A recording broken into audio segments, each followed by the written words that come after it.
उठाकर ऐसे भगवान सुदामा के चरण धो रहे हैं। सुदामा एक ब्राह्मण है और ब्राह्मण के चरण भगवान धो रहे हैं। याद रखिएगा साहब, सदा अतिथि के, सदा ब्राह्मणों के चरणों के प्रति सुदामा समर्पित थे, भगवान भी समर्पित थे। ऐसे सुदामा जिन पर सदा भगवान की अहेतुकी कृपा है, ऐसे सुदामा गरीब थे, भूखे प्यासे फटे पुराने सुदामा को भगवान ने स्वीकार किया। मित्र बताओ, भौजाई ने, भाभी ने क्या भेजा? पोटली छिपाने लगी लाज के पैसे, फटे पुराने कपड़े में चावल। ऐसे राजा को कौन खवाए? चिवड़ा छीन ली भगवान ने, एक मुट्ठी चिवड़ा खाया और दूसरी मुट्ठी खाने लगे। रुक्मिणी अम्मा ने हाथ पकड़ लिया, भगवान ने सब दे दिया। एक मुट्ठी चिवड़ा लेते हैं, विश्वकर्मा को बुलाते हैं, भैया आओ, मैं सुदामा का ऋणी हो गया। विश्वकर्मा बोले, आप किसी के ऋणी नहीं हो सकते, आप भगवान हैं, सारा संसार आपका ऋणी है, आप कैसे ऋणी हो गए? भगवान बोले, नहीं विश्वकर्मा जी, सुदामा के बच्चे को चिवड़ा उधार मांग कर आई थी।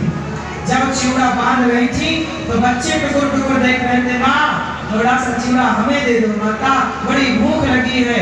बच्चों को कहा, नहीं, आज तुम्हारे पिताजी कृष्ण से मिलने जा रहे हैं, ये चिवड़ा कृष्ण के लिए है। अपने बच्चों का पेट काट कर सुदामा ने अपना पेट के बारे में ख्याल न किया। सुदामा की इस भावना को देखकर भगवान बोले, सुदामा मैं तुम्हारा इस कंडुल का, इस चिवड़े का कभी ऋण नहीं चुका सकता। तुम स्वयं भूखे रहकर तुमने मेरे पेट का ख्याल रखा है, जाओ और मैं तुम्हारे पेट का ख्याल रखूंगा।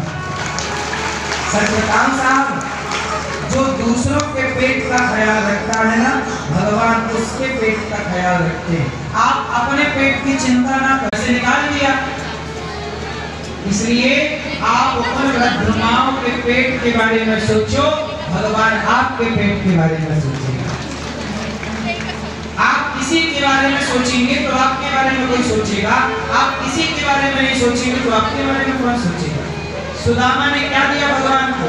4 मुट्ठी चिवड़ा, 4 मुट्ठी चिवड़ा, चावल। वो चिवड़ा नहीं समझते, वो चावल समझे।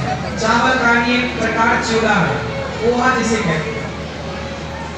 तो 4 मुट्ठी चिवड़ा भगवान ने लिया और ग्रहण कर लिया। क्या भगवान को भूख थी? पर भक्त जो देता है स्वीकार करते हैं।